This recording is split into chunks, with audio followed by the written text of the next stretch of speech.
seria um imposto, o IMI, por exemplo, é uma taxa que incide sobre a casa. Há um valor que é atribuído ao imóvel. Exatamente. E nós pagamos todos os anos essa taxa sobre esse valor. No caso das ações era a mesma coisa? Se eu tivesse uma carteira de ações de um valor tal, havia uma taxa todos os anos que incidia sobre essa carteira? No fundo, o que nós defendemos é que todo o património imobiliário e imobiliário deve ser avaliado, deve ser declarado, isso é aliás um princípio de combate à evasão fiscal muito importante, e deve ser tributado à mesma taxa, ou seja, não consideramos que seja justo que um património de uma pessoa, quando é uma casa, ainda por cima a casa em que essa pessoa vive, é tributada à taxa de 0,7% e outro tipo de património, porque é disso que se trata, não seja tributado. E por outro lado, queremos introduzir uma dimensão de progressividade para patrimónios acima de 1 milhão de euros. Com taxas maiores aí. Exatamente, com taxas progressivas, no fundo é uma adaptação para um imposto único sobre o património daquela que era a proposta do Bloco em relação às grandes fortunas. A forma como os mercados financeiros funcionam agora é absolutamente abertos. Eu posso me sentar em casa no meu computador e transacionar ações no Japão, em Hong Kong, na Alemanha. Não faz fugir toda essa gente do país.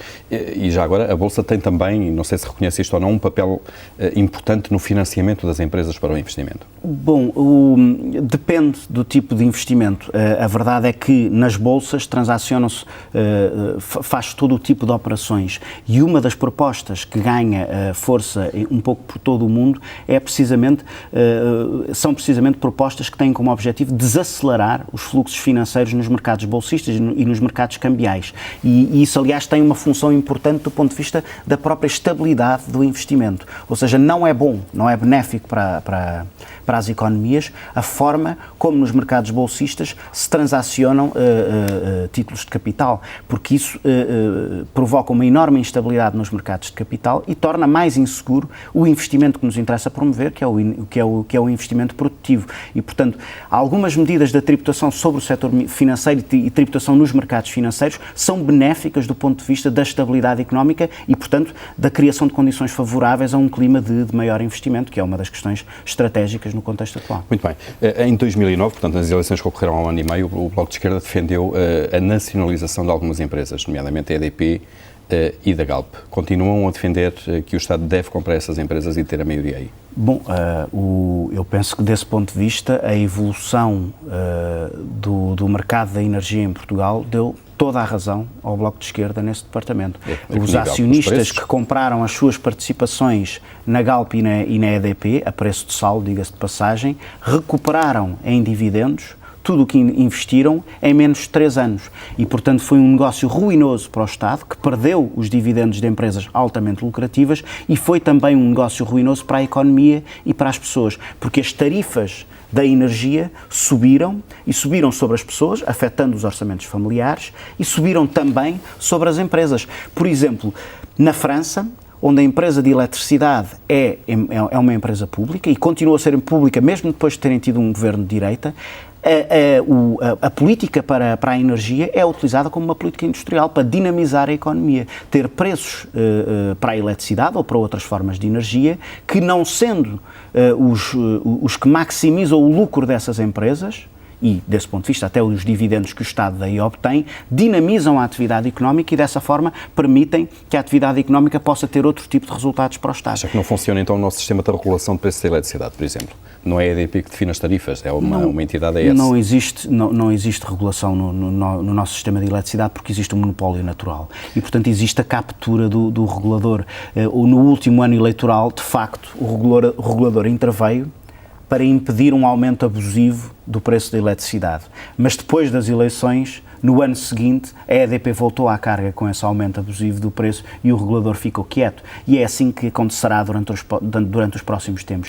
E a ideia de que podemos ter concorrência no setor da eletricidade é uma ideia que não tem sentido. É um monopólio natural que decorre das próprias condições técnicas em que a eletricidade é produzida e é distribuída. E, portanto, sendo um monopólio natural, deveria estar sob o controle público. Onde é que o Estado ia buscar cerca de 20 mil milhões de euros, que é quanto custaria, neste momento, comprar aquilo que não é tostado em bolsa destas empresas Nós da pensamos EDP? que o preço de compra da EDP deveria ser o preço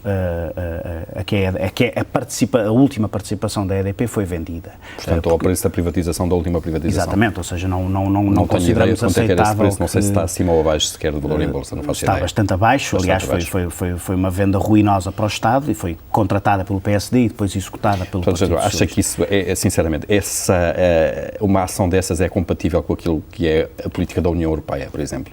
Acha que Portugal passaria... Isso era uma nacionalização? A política da União Europeia é compatível com vários países que são membros da União Europeia e que têm empresas públicas no setor da energia. Uma expropriação...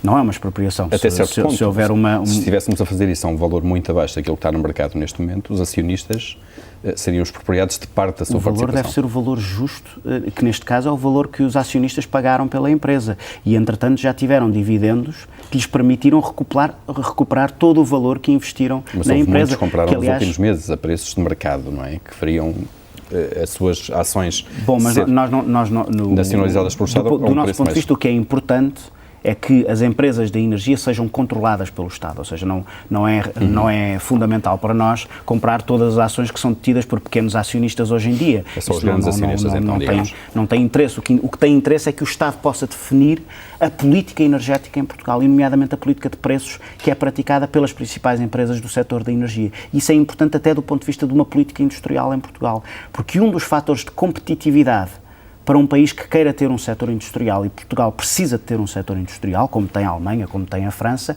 é ter uma política energética que dê competitividade à estrutura de custos dessas indústrias. E para isso é preciso ter controle público. Isso, sobretudo no setor da energia. Vem mais algum setor onde acham que essa política devia ser seguida? O Estado de ter, no fundo, a propriedade. Do nosso ponto de vista, o mais importante seria agir aqui no setor de energia, porque é o setor mais importante do ponto de vista da dinamização da nossa atividade produtiva. Portanto, nesse departamento da nossa agenda, esta é a questão prioritária. Muito bem. Naturalmente, depois opomos ao programa de privatizações que está a ser aplicado pelo Partido Socialista. Acham que não devia ser privatizada nenhuma empresa mais? Bom, enfim, no setor empresarial do Estado é muito complexo e, por exemplo, já ouvi dizer que existe uma fábrica de salsichas no setor empresarial do Estado. Portanto, obviamente não posso dizer que não há empresas que possam ser privatizadas. Agora, por exemplo, as redes elétricas nacionais são outro monopólio público e também estão relacionados com o setor energético. Qualquer empresa privada que possa assumir o controle da rede elétrica nacional poderá fazer tudo o que bem entender do ponto de vista da cobrança de tarifas e, portanto, será uma atividade que funcionará, será uma atividade de tipo rentista, em que quem detiver essa empresa poderá praticar os preços que bem entender, e é essa a experiência que nós temos com a privatização de monopólios naturais, é ver o caso da EDP. No meio desta crise toda, acham que Portugal está bem no euro? Devia sair do euro de alguma maneira? Não, pensamos que não é uma solução para o nosso país. A saída do euro teria consequências do ponto de vista económico desastrosas para o nosso país. Enfim, é uma solução impensável, é uma solução que é preciso evitar a todo custo. Aliás, uma das preocupações que nós temos com a política que vem sendo seguida pela União Europeia é que é uma política que agrava os desequilíbrios estruturais dentro da União Europeia e que conduz a União Europeia, caso não venha a ser invertida, a um processo de desagregação da União Monetária. Ou seja, o que a União Europeia tem que conseguir fazer durante os próximos anos, e isto é uma estratégia de sobrevivência do projeto europeu, é conseguir aquilo que tem, por exemplo, outros Estados federados, que é ter uma política económica à escala da União Europeia, e isso significa ter fiscalidade europeia e significa ter dívida à escala europeia. Portanto, estes aspectos de política que ficaram atrasados nos tratados que foram celebrados e sobre os quais, aliás, já tínhamos alertado na altura, são fundamentais para que a zona euro possa ser um espaço económico coerente e que possa funcionar de acordo com regras de solidariedade económica. Muito bem.